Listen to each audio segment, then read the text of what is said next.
Guys, എൻ്റെ പുതിയൊരു വീഡിയോയിലേക്ക് എല്ലാവർക്കും സ്വാഗതം. ഇന്നൊന്ന് പുറത്ത് പോയാലോ വിചാരിച്ചു. എപ്പോഴും ഇങ്ങനെ വീട്ടിലിരുന്നാൽ ശരിയാവില്ലല്ലോ. ഇന്നൊന്ന് പുറത്ത് പോകാമെന്ന് വിചാരിച്ചു. അപ്പോൾ നമ്മുടെ തൊട്ടടുത്തുള്ള കക്കാടംപൊയിലേക്കാണ് നമ്മൾ പോകുന്നത്. ഇപ്പോൾ ഓൾറെഡി ട്രെൻഡിങ് ആയിക്കൊണ്ടിരിക്കുന്ന ഒരു സ്ഥലമാണല്ലേ കക്കാടംപൊയിൽ എന്ന് പറയുന്നത്. അപ്പോൾ രാവിലെ പോയ സമയത്ത് നല്ല മഞ്ഞുണ്ടായിരുന്നു. അപ്പോൾ ആദ്യം ഞങ്ങൾ ഫുഡ് കഴിക്കാമെന്ന് വിചാരിച്ച് ഫുഡ് കഴിക്കുകയാണ് ചെയ്തത്. നമ്മൾ നേരത്തെ ഇറങ്ങിയിട്ടുണ്ടായിരുന്നു വീട്ടിൽ നിന്ന്. അപ്പോൾ ഫുഡ് കഴിക്കാണ്ട് ഇനി ഒരു അടി മുന്നോട്ടേക്കില്ല എന്നുള്ള തീരുമാനത്തിൽ ഞങ്ങൾ ആദ്യം ഫുഡ് കഴിച്ചു. പിന്നെ നമ്മുടെ കക്കാടംപൊയിലേക്ക് പോകുന്ന റോഡ് എന്ന് പറയുന്നത് വളരെ മോശമാണ്. അപ്പോൾ നമ്മൾ നന്നായിട്ട് സൂക്ഷിച്ച് പോകണം. പിന്നെ നമ്മൾ ഈ പോകുന്ന സമയത്ത് തന്നെ നമുക്ക് ഓരോ വ്യൂ പോയിന്റുകൾ കാണാം കേട്ടോ. അപ്പോൾ ആ വ്യൂ പോയിന്റുകൾ അടിപൊളിയാണ്. പിന്നെ റോഡിൻ്റെ ചെറിയ പരിമിതികളും കാര്യങ്ങളൊക്കെ ഉണ്ട്. അപ്പം നമ്മളങ്ങനെ കക്കാടംപൊയിൽ റോഡിലേക്ക് പോവാണ്. അങ്ങനെ നമ്മൾ കക്കാടംപൊയിൽ എത്തിയിട്ടുണ്ട് കേട്ടോ. അങ്ങനെ ഞങ്ങൾ മല കയറാൻ തുടങ്ങിയിട്ടുണ്ട്. അപ്പോൾ കുറച്ച് കയറിയപ്പോൾ തന്നെ എൻ്റെ കാര്യം തീരുമാനമായിട്ടുണ്ട്. നല്ല നടക്കാതെ നടന്നതുകൊണ്ട് അതിൻ്റേതായ ബുദ്ധിമുട്ടുകളും കാര്യമൊക്കെ ഉണ്ടായിരുന്നു. പിന്നെ ശ്രീ ആദ്യം തന്നെ വെള്ളമൊക്കെ കയ്യിൽ വിചാരിച്ചിട്ടുണ്ടായിരുന്നു. അത് നല്ല കാര്യമായിട്ടോ, കാരണം മുകളിലേക്ക് എത്തിയപ്പോഴത്തേന് ഏകദേശം തീരുമാനമായിട്ടുണ്ട്. അങ്ങനെ നമ്മൾ നമ്മുടെ സ്പോട്ടിലെത്തിയിട്ടുണ്ട്. അവിടുത്തെ കാഴ്ച അടിപൊളിയാണ് കേട്ടോ മക്കളെ.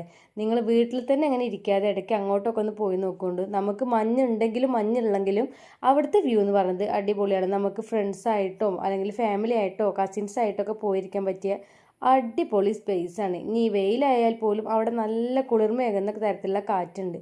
പിന്നെ നമ്മൾ എന്നത്തെയും പരിപാടി ആരംഭിച്ചിട്ടുണ്ട്. കുറച്ച് ഫോട്ടോസും വീഡിയോസൊക്കെ നമ്മൾ സെറ്റാക്കിയിട്ടുണ്ട് കേട്ടോ. അടിപൊളി വ്യൂ കാര്യങ്ങളാണ് മുകളിലെത്തി കഴിഞ്ഞാൽ. അപ്പോൾ കുറച്ച് ഫോട്ടോസും വീഡിയോസൊക്കെ എടുത്തിട്ടുണ്ടായിരുന്നു.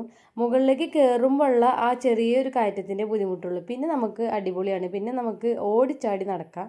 പിന്നെ കല്യാണം കഴിഞ്ഞാൽ മരം കയറ്റം കാര്യങ്ങളൊക്കെ നിർത്തേണ്ടി നിൻ്റെ കുട്ടിക്കളിയൊന്നും ഉണ്ടാവില്ല എന്ന് പറഞ്ഞിട്ടുണ്ടായിരുന്നു ഒരുപാട് പേര്.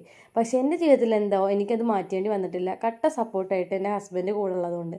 ഇതിൽ കയറാൻ തന്നെ ആദ്യം മുൻകൈ എടുത്തത് ആളാണ്. കയറാൻ നല്ല ഇൻട്രസ്റ്റിൽ കയറി. പിന്നെ എങ്ങനെ ഇറങ്ങുന്നൊരു ഐഡിയ ഉണ്ടായിരുന്നില്ല. എന്തായാലും കൊത്തിപ്പിടിച്ചായിട്ടെങ്കിലും ഇറങ്ങിയിട്ടുണ്ടായിരുന്നു. പിന്നെ അവിടെ കുറച്ച് ഫോട്ടോസും കാര്യങ്ങളൊക്കെ എടുത്തു കഴിഞ്ഞിട്ട് ഞങ്ങൾ തിരിച്ചു പോരുകയാണ്. തിരിച്ചു പോരുന്ന സമയത്ത് ചെറുതായിട്ടൊന്ന് സ്ലിപ്പായിട്ടുണ്ടായിരുന്നു. ഭാഗ്യത്തിനൊന്നും വീണിട്ടൊന്നും ഉണ്ടായിരുന്നില്ല. പിന്നെ താഴത്തെത്തിയപ്പോഴത്തേക്കും കാലത്തിൻ്റെ പണി നല്ല അടിപൊളിയായിട്ടുണ്ട്. കാരണം ഷൂ ഇട്ടതുകൊണ്ട് കാല് നന്നായിട്ട് ചുവന്നിട്ടുണ്ടായിരുന്നു. അപ്പോൾ ഞങ്ങൾ അങ്ങനെ അവിടെ വീഡിയോസും കാര്യങ്ങളൊക്കെ എടുത്ത് ഞങ്ങൾ ഇറങ്ങുകയാണ്. നമ്മൾ കയറുമ്പോഴുള്ള അത്ര ബുദ്ധിമുട്ട് നമുക്ക് ഇറങ്ങുമ്പോൾ ഉണ്ടാവില്ലല്ലോ.